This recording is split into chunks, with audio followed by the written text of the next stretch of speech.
இயேசுவின் நாமத்தினாலே இந்த மாலை நேரத்திலே உங்களை அன்போடு கூட வாழ்த்துகிறேன். வேதத்தின் வெளிச்சம் என்ற நிகழ்விலே நீங்கள் அழைக்கப்பட்ட அழைப்பை பாருங்கள் என்ற வசனத்தை நாம் தியானித்துக் கொண்டே இருக்கிறோம். இன்றைக்கும் உபாகமத்தின் புஸ்தகம் 28ஆம் அதிகாரம் 1ஆம் வசனத்தை நாம் வாசிக்கின்ற போது, ஆண்டவருடைய சத்தத்திற்கு உண்மையாய் செவி கொடுக்க அழைப்பு. உன் தேவனாகிய கர்த்தருடைய கட்டளையின்படி எல்லாம் செய்ய நீ கவனமாய் இருக்கும்படிக்கு அவர் சத்தத்திற்கு உண்மையாய் செவி கொடுத்தால் என்று கர்த்தருடைய வார்த்தை சொல்லுகிறது. நம்முடைய இருதயம் நல்ல இருதயமாக காணப்படுகின்ற பொழுது ஆண்டவர் நம்மோடு கூட பேசுகிறவராக காணப்படுகிறார். வேதம் சொல்லுகிறது, நல்ல இருதயத்தில் விழுந்த விதை 30, 60, 100 பலன் கொடுத்த காட்சியை நாம் கண்டிருக்க முடியும். எனவே நம்முடைய இருதயம் கர்த்தருக்கேற்ற இருதயமாய் காணப்படுகின்ற பொழுது, நமக்கும் கர்த்தராகிய இயேசு கிறிஸ்துவுக்குள்ள உறவு சரியாய் காணப்படுகின்ற பொழுது, அவருடைய சத்தத்தை நாம் கேட்கிறவர்களாக இருக்கிறோம். அப்படி நாம் அவருடைய சத்தத்தை கேட்க பழகி கொள்ளுகின்ற பொழுது, அன்றாட வாழ்க்கையிலே நாம் செய்ய வேண்டியதை அவர் நமக்கு சொல்லிக் கொடுப்பவராக இருக்கிறார்.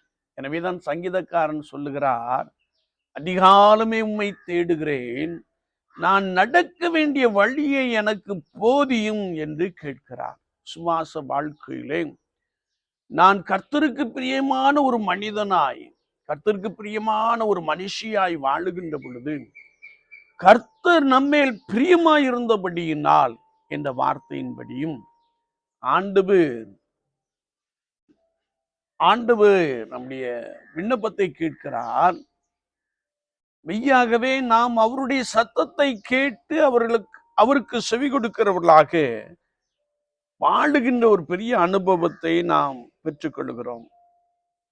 குறிப்பாக அவருடைய கட்டளையின்படி நாம் நடக்கின்ற பொழுது, கர்த்தர் இந்த பூமியிலே உன்னை மேன்மையாக வைப்பார் என்று வேதம் சொல்லுகிறது. என்னை கேட்டு கொண்டு இருக்கிற என் அன்பு சகோதரனே, சகோதரியே, நம்முடைய இருதயம் நல்ல நிலத்தை போன்ற ஒரு இருதயமாக காணப்படுகிறதா? நம்முடைய இருதயம் கர்த்தருக்கேற்ற ஒரு இருதயமாய் காணப்படுகிறதா? அப்படி என்றால் நாம் கர்த்தருடைய சத்தத்திற்கு உண்மையாய் செவி கொடுப்போம். ஆண்டவர் இந்த உலகத்திலே உங்களை மேன்மையாக, உங்கள் பிள்ளைகளை மேன்மையாக வைப்பார் என்பதை குறித்து வேதம் நமக்கு தெளிவாய் கற்றுக் கொடுக்கிறது. எனவே அனுதின ஜீவியத்திலே ஆண்டவருடைய சத்தத்திற்கு செவி கொடுக்கும்படியாய் ஆண்டவர் நம்மை அழைத்திருக்கிறார்.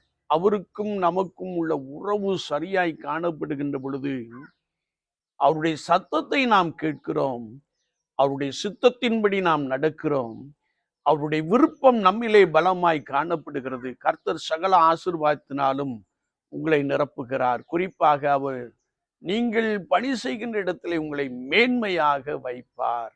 ஆமீன், ஆமீன்.